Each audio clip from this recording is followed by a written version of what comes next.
menggapai bintang, tangan ke samping burung yang terbang, tangan ke depan ikan berenang, duduk yang rapi siap berdoa. Takut-takutan tangan diputar, gulung-gulung tangan digulung, bulan melihat di pagar pundak, kanan kiri atas bawah dia berdoa. Satu jari kanan, satu jari kiri, gabung menjadi dua, buat jembatan panjang.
masuk kepada mengenal sholat duha. Sebelumnya Ibu mau bertanya, sudah pernah mendengar tentang sholat duha? Pernah ya? Kemudian sudah ada yang pernah melaksanakan sholat duha? Pernah. Untuk pada pembelajaran ini, tujuan pembelajarannya yaitu peserta didik dapat menjelaskan tata cara melaksanakan sholat duha. Kemudian peserta didik dapat mengidentifikasi keutamaan sholat duha. Dan yang ketiga, peserta didik mampu menunjukkan sikap positif terhadap pentingnya melaksanakan ibadah sunnah.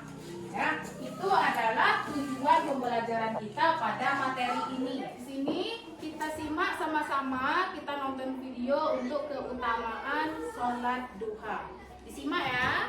Kita ajarkan umatnya untuk berbuat kebaikan. Toli, Islamkan sholat duha. Anak-anak soli, Islam adalah agama yang membawa rahmat dan mengajarkan umatnya untuk berbuat kebaikan. Sebagai muslim, kita memiliki kewajiban, salah satunya adalah sholat. Tidak hanya sholat yang wajib, Islam menganjurkan umatnya untuk melaksanakan ibadah-ibadah sunnah. Salah satunya sholat duha.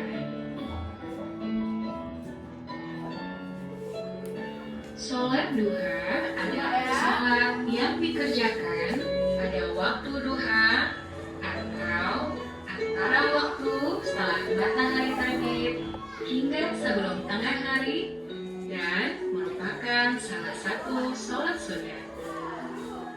Sholat duha memiliki banyak keutamaan. Di antaranya adalah pertama, pahalanya seperti bersedekah. Mengerjakan sholat duha memiliki nilai yang sama seperti nilai pahala sedekah. Sedekah yang dimaksud adalah sedekah yang diperlukan oleh 360 persediaan tubuh kita. Setiap sendi tubuh setiap orang di antara kamu harus disedekahi pada setiap harinya. Ucapkan 1 kali tasbih Subhanallah sama dengan 1 sedekah. 1 kali tahmid Alhamdulillah sama dengan 1 sedekah. 1 kali tahlil La ilaha illallah sama dengan 1 sedekah. 1 kali takbir Allahu Akbar sama dengan 1 sedekah. 1 kali menyuruh kebaikan sama dengan 1 sedekah. Dan 1 kali mencegah kemungkaran sama dengan 1 sedekah. Semua itu dapat dicukupi dengan melaksanakan 2 rakaat sholat duha. Hadis riwayat Muslim dan Abu Daud. Keutamaan kedua adalah dicukupkan kebutuhannya. Sholat duha merupakan sholat yang dilakukan untuk memohon rizki kepada Allah Subhanahu wa Ta'ala. Allah berjanji kepada setiap umat Islam yang rajin melaksanakan sholat duha untuk mencukupi kebutuhannya. Wahai anak Adam, ikutlah, sholatlah, karena aku pada awal siang atau sholat duha 4 rakaat, maka aku akan mencukupi kebutuhanmu sampai sore hari. Hadis riwayat Tirmidzi. Keutamaan yang ketiga adalah meraih ghanimah atau keuntungan yang lebih cepat. Orang yang tekun melaksanakan sholat duha akan meraih ghanimah atau keuntungan yang lebih cepat atas izin Allah Subhanahu wa Ta'ala. Hal ini terjadi di zaman Rasulullah. Rasulullah membandingkan orang-orang mukmin yang melaksanakan sholat duha dengan mujahid yang berangkat bertempur ke medan perang yang berjarak dekat dengan tempat tinggal mereka, lalu kembali lagi dengan cepat ke tempat asalnya dengan membawa ghanimah atau rampasan perang yang banyak.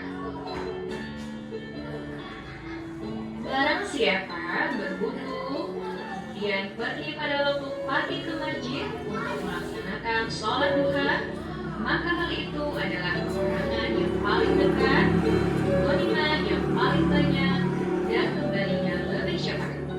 Hadis riwayat Tirmizi dan Ahmad, Hasan Sahih. Keutamaan yang keempat adalah diganjar dengan rumah di surga.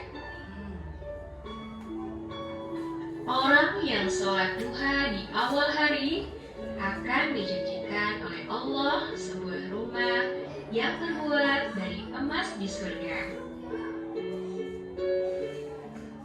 Barang siapa sholat duha 12 rakaat, maka Allah Subhanahu wa Ta'ala akan membangunkan baginya istana dari emas di surga. Hadis riwayat Ibnu Majah. Keutamaan yang kelima adalah mendapat pahala haji dan umroh.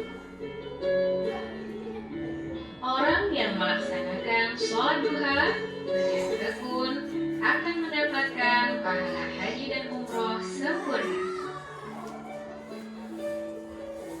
Barang siapa yang sholat subuh berjamaah kemudian duduk berzikir untuk Allah sampai matahari terbit, kemudian dilanjutkan dengan mengerjakan sholat duha 2 rakaat, maka baginya seperti pahala haji dan umroh sepenuhnya. Hadis riwayat Tirmizi. Keutamaan yang keenam yaitu menggugurkan dosa. Sholat duha akan menggugurkan dosa-dosa orang yang rajin melaksanakan sholat duha, meskipun dosanya itu sebanyak buih di lautan.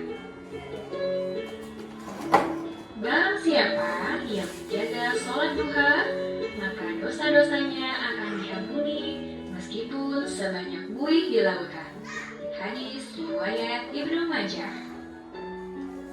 Keutamaan selanjutnya adalah dibuatkan pintu khusus di surga. Keutamaan lain yang dijanjikan oleh Allah Subhanahu wa Ta'ala bagi orang-orang yang takut menjalankan sholat duha adalah ia akan dibuatkan pintu khusus di surga kelak, yaitu pintu yang dinamakan pintu duha. Sesungguhnya di surga kelak terdapat pintu yang bernama Ad-Duha, dan pada hari kiamat nanti akan terdengar panggilan, di manakah orang-orang yang melanggengkan sholat duha? Ini adalah pintu kalian. Masuklah kalian dengan rahmat Allah Subhanahu wa Ta'ala. Hadis riwayat Tabrani. Masya Allah, luar biasa ya keutamaan sholat duha. Nah, itulah tadi keutamaan sholat duha. Masya Allah sekalian ya. Begitu banyaknya keutamaan, begitu istimewanya keutamaan sholat duha. Nah, dari keutamaan sholat duha tadi, ada yang mau ditanyakan? Ayo, silahkan Alfama. Berapa rakaat minimal untuk sholat duha? Nah, untuk minimal sholat duha yaitu 2 rakaat, dan untuk maksimalnya sebagian ulama ada yang berpendapat 8 rakaat dan ada juga yang berpendapat 12 rakaat. Sudah mengerti Alfama? Sudah. Sekarang kita lanjut mengerjakan soal memakai aplikasi Quizizz. Silakan join dengan kode yang sudah Ibu berikan. Nah, kita mulai ya.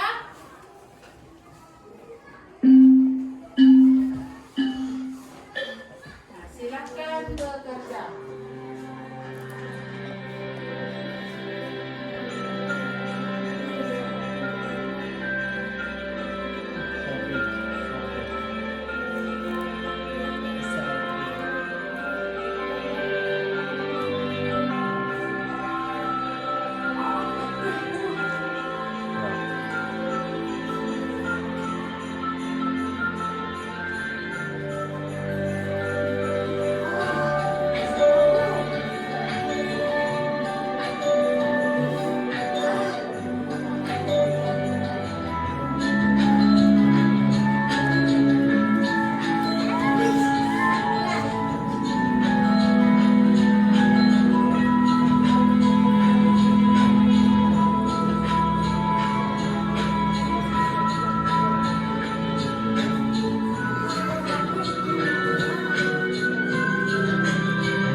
Masih banyak yang salah. Inilah hasilnya. Untuk peringkat pertama yaitu Alfama Orlandi. Yang kedua ada Azila. Dan yang ketiga ada Dilga. Kita sudah menyelesaikan tadi soal di aplikasi Quizizz. Nah, sudah melihat hasilnya? Sudah melihat hasilnya.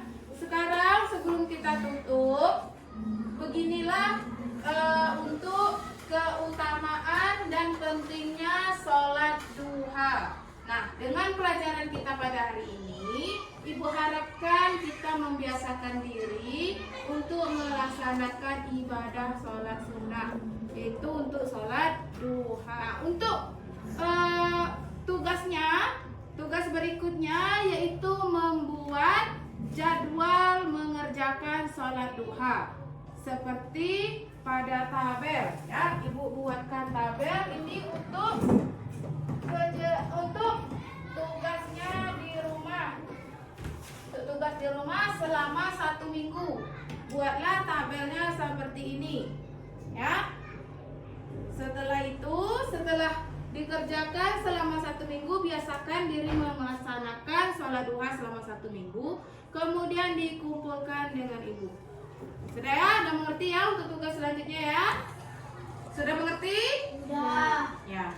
Nah, sekarang kita tepuk semangat.